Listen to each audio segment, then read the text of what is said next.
If you're like so many people and you're spending hundreds if not thousands of dollars on skincare products and just not seeing the changes in your skin that you're looking for, then this video is for you. I'm going to explain why your skincare isn't working for you and what you can do about it. The first reason why your skincare products may not be giving you the results you're looking for is that you may be applying them in the incorrect order. In general, there are two rules to follow when you're applying your skincare products. The first rule is you want to go from light to heavy. And the second rule is you want to apply the active ingredients first before the inactive ingredients. So if you are doing a skincare routine and you start off with, let's say, cleansing your skin and toning your skin, you ideally want to follow this up with a lighter product like, let's say, a serum. There are great vitamin C serums as well as retinoid serums, serums with growth factors and peptides that are great for your skin.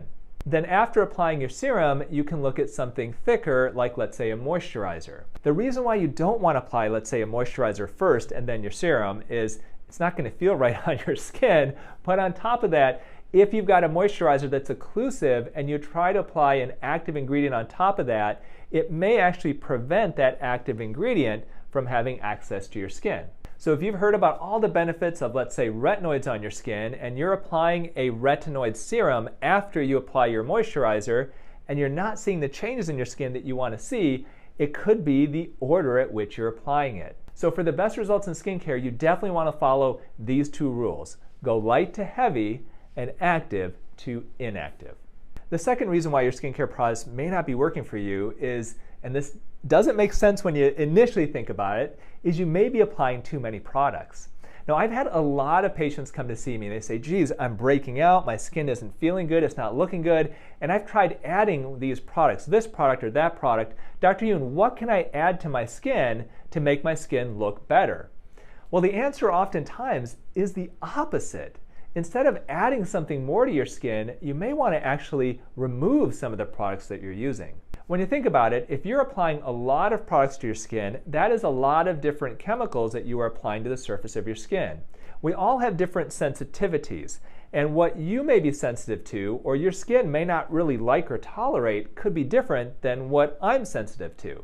And the more products you put on your skin, the greater chance, therefore, that you may develop a reaction to one of those products. So if you have an extensive skincare routine and your skin just doesn't look right, you're breaking out, you're having irritation, I recommend that you get back to the basics. Follow a basic good skincare routine that I'm going to give you at the end of this video. Now, the third reason why you may be disappointed with what your skincare is doing for your skin is that maybe you're not using actual active ingredients. This can be a definite problem if you're talking about skincare routines that are purchased, let's say, at the local drugstore or from MLM companies. So for example, moisturizers can be great for creating hydration to your skin, for locking in that moisture, for plumping up the skin, and temporarily making your skin look younger.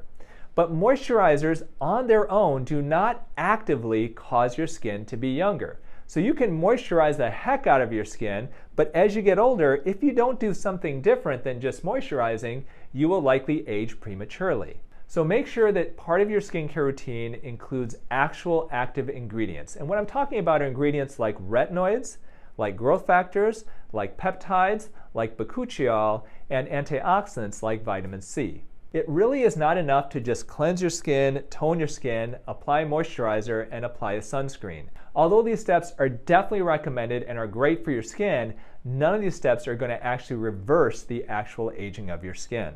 So as a basic starting point, I recommend using at least one type of an active anti-aging ingredient every night, whether that's a retinoid, which is usually the product of choice, like retinol or tretinoin, or you can try bakuchiol if you're sensitive to the effects of retinoids, or you can try growth factors or peptides or a combination of these. For my number 4 reason why your skincare isn't working for you, there is a definite change in cosmetic, dermatology and overall cosmetic skincare over the past couple of decades. Now, I trained with a very prominent and very famous dermatologist, Dr. Zain Obagi, and he started the skincare line Obagi as well as Zeo Skin Health.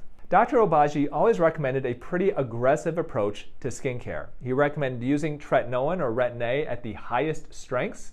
He recommended using prescription strength hydroquinone and aggressive physical exfoliators. Now these treatments, if you've ever tried them, they can create a pretty impressive reaction to your skin. If you get on the original Obagi formulas, you can get dry, flaking, red, inflamed skin that literally looks like you are erupting, okay? And that can persist for a couple of months. But the interesting thing with Obagi and his recommendations is you give it a few months of this skin that's just literally peeling off your face and red and irritated, and it can really aggressively reverse the aging process. So for people who have really sun-damaged, thick, aged skin, being aggressive with skincare can create some very impressive results. And I've seen that in my own practice over the last 2 decades. But the problem is this type of aggressive skincare may be good if you've got really aged, sun-damaged skin, but it can be actually not so good if you've got skin that already looks pretty good, or if you've got skin that's sensitive, or if you have dry skin, if you've got thin skin, then by being really aggressive, you can actually cause damage to your skin. So the current trend in cosmetic skincare is to be gentler with your skincare and to keep that skin's barrier intact. So think about it, if you're using really harsh skincare and you've been doing that for, let's say, the last several months or several years, and you're not liking how your skin is looking, then maybe that approach is the wrong approach for you. And you want to consider something gentler to your skin that once again preserves that skin barrier. I'm going to give you an example of a very simple skincare routine that can do this at the end of this video. The 5th reason why your skincare may not be working for you is that it might be stripping away your skin's microbiome. Yes, you heard me right. The skin has a microbiome just like your gut has a microbiome. The microbiome are trillions of bacteria that live on the surface of your skin, and we're really just touching the surface of knowledge of how impactful these trillions of bacteria are to the health of our skin. We all want the same thing, clear skin. Back in the 90s and early 2000s, a lot of people were using alcohol-based toners or astringents. And you apply this toner or astringent to the surface of your skin, and it makes your skin feel squeaky clean and nice and cold. If you ever applied rubbing alcohol to the surface of your skin, you know what that feels like. And temporarily, it can kind of feel nice on your skin. It can make your skin feel really clean. But one big problem with these types of alcohol-based treatments is that they do kill the microbiome on the surface of your skin. And that overall is not good for your skin's health and its aging. So should you use toners at all? Well, there are a lot of actually good non-alcohol-based toners that work well to reestablish the skin's pH. So if you're used to using toners and you find that they do help to reset your skin after cleansing your skin, by all means, continue using them. But make sure that they don't contain alcohol, which can definitely be detrimental and actually cause your skin to potentially age more quickly. So I promised you throughout this video that I can give you a very simple skincare routine that definitely works. So this is what I recommend for all of my patients and followers as a basic skincare routine that is affordable and easy to do. In the morning, you want to cleanse your skin with the appropriate cleanser for your skin type. In general, if you've got oily skin, often a foaming type of cleanser works better.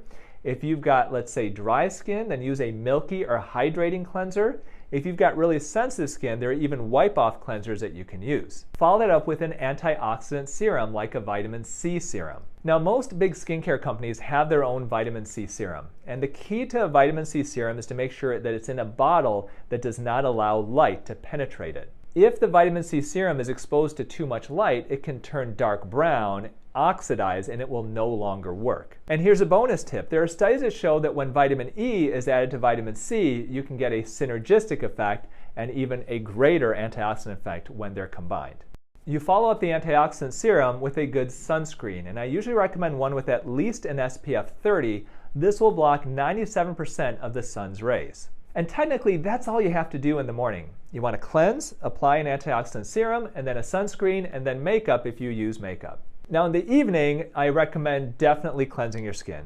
In fact, if you only cleanse your skin once a day, make sure it's in the evening because you want to get rid of the day's worth of grime and buildup and pollution and oil and all of that. Secondly, then you want to apply a good treatment. Now I mentioned earlier, you need to use actives to actually actively reverse the aging of your skin.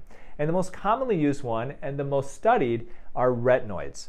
Retinoids are derivatives of vitamin A, and in general there are 2 types. There is prescription strength, tretinoin, and over-the-counter strength, retinol.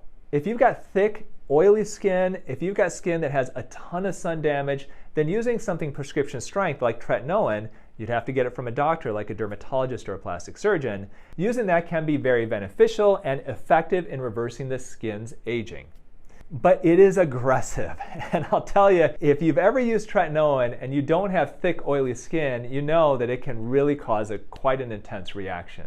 So what if, let's say you're watching this and you don't have thick, oily skin, or you don't have access to a dermatologist or a plastic surgeon to prescribe you tretinoin? Well, then the option is retinol. Retinol is the retinoid that is available over the counter. In general, it's much more easily tolerated than prescription strength tretinoin, and honestly, most big skincare companies offer a version of retinol. Now on top of this, if you want to apply moisturizer to basically lock in the moisture to your skin, especially if you've got dry skin, if you live in a really dry climate or it's winter time, then by all means use a moisturizer to keep your skin nice and comfortable. And then the only other thing is that I would encourage you to consider exfoliating your skin 2 or 3 times a week, depending on how sensitive your skin is. You may only need to exfoliate once a week if you've got real sensitive skin. Most other people I recommend exfoliating twice a week, maybe up to 3 times. You can exfoliate your skin using a very gentle exfoliating scrub or with, let's say, an alpha hydroxy acid type of an at-home peel. And that's it. A very simple skincare routine. We actually tested this on patients a few years ago and found that those patients who had significant skin aging started this type of a regimen. Literally it took them 2 minutes in the morning, 2 minutes at night, and within a few months their skin actually looked upwards of 5 years younger. Now you can find all these products at your local drugstore or your local department store, but I did create my own version of it, the 2 minutes, 5 years younger skincare routine using my brand Youn Beauty, which contains natural and organic ingredients. It's cruelty-free, it's good for all skin types, and you can pick it up at younbeauty.com. There's a link in the caption below. If you buy all 4 products, then we do give you a discount on it as well. So not only do people make mistakes with their skincare, but they also make mistakes with the treatments and procedures that they undergo. And honestly, celebrities are some of the worst with making mistakes with procedures. There are celebrities following kind of out there plastic surgery trends like the fox eye lift, the lip lift, and others. And I go over 4 of the biggest and most common mistakes celebrities are making with cosmetic trends in this video right up here. Check it out. You may be surprised at the celebrities you see over there. And remember, eat real food, use clean skincare, and always wait before you operate. Visibly reducing the appearance of wrinkles, fine lines, and age spots. Your skin looks firmer, younger, healthier.